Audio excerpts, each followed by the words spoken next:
Thank you for choosing Fox 14. I'm Sarah Scarlett. First on Fox, House Speaker Nancy Pelosi announces a formal impeachment inquiry into President Trump. Pelosi made the announcement today after months of mounting pressure by fellow Democrats. A whistleblower's report claims President Trump pressured Ukraine's president to investigate former Vice President Joe Biden and his son. Democrats say that whistleblower complaint must now be turned over to Congress. This Thursday, the acting DNI will appear before the House Intelligence Committee. At that time, he must turn over the whistleblower's full complaint to the committee. He will have to choose whether to break the law or honor his responsibility to the Constitution. The White House responded to Pelosi's announcement in a statement saying, quote, "Nothing new here." And after returning to Trump Tower following a packed day at the United Nations, President Trump tweeted saying, quote, "They never even saw the transcript of the call, a total witch hunt."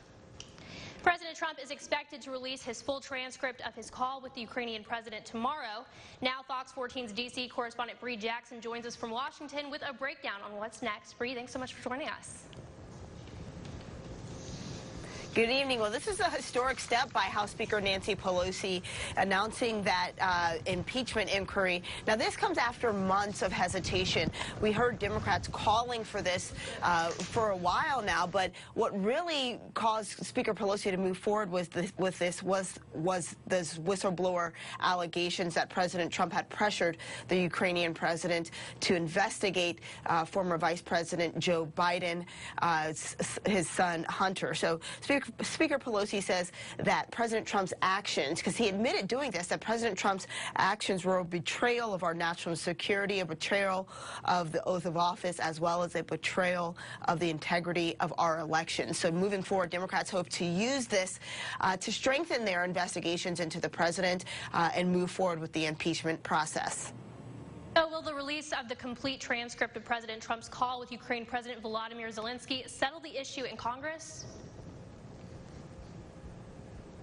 That remains to be seen. We're hoping, or we will get a look at that transcript on Wednesday. Now, Republicans are saying that Democrats jumped the gun by making this announcement about the impeachment inquiry before the transcripts were released, because Republicans say there's nothing there. They feel as though that there's nothing that's going to come out of that transcript that's going to be a smoking gun. But Democrats are confident moving forward. They're saying that with the transcript and with the president's own words saying that he did pressure or he did at least ask the president of Ukraine to investigate former Vice President Joe Biden, Democrats feel that that is enough to say that the president has violated the Constitution. But it remains to be seen exactly how people move forward with the transcript, just because we won't know what's coming out until Wednesday. So Republicans right now are saying that they don't think anything's going to be there, but Democrats are hoping that they can use it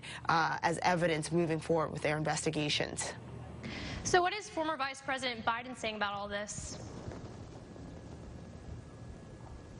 Well, former Vice President Joe Biden is just saying that President Trump has crossed the line and saying that action should be taken, and so he's supporting the impeachment inquiry. And we've heard several Democratic candidates speaking out today saying that Congress should move forward and that President Trump should be held accountable, and that asking another world leader to interfere or to investigate a potential contender or potential someone that you're going up against for the 2020 election, that this is something that should not be accepted. So you can expect this to be used in the 2020 race moving forward. Democrats are going to use it against the president, but depending on what comes out of that transcript and depending on what happens in the impeachment processes moving forward, Republicans could use this to say that Democrats are having these endless investigations and that there's nothing there, and that they're wasting taxpayer time or taxpayer dollars as well as time. Well, thank you so much for being with us tonight, Bree.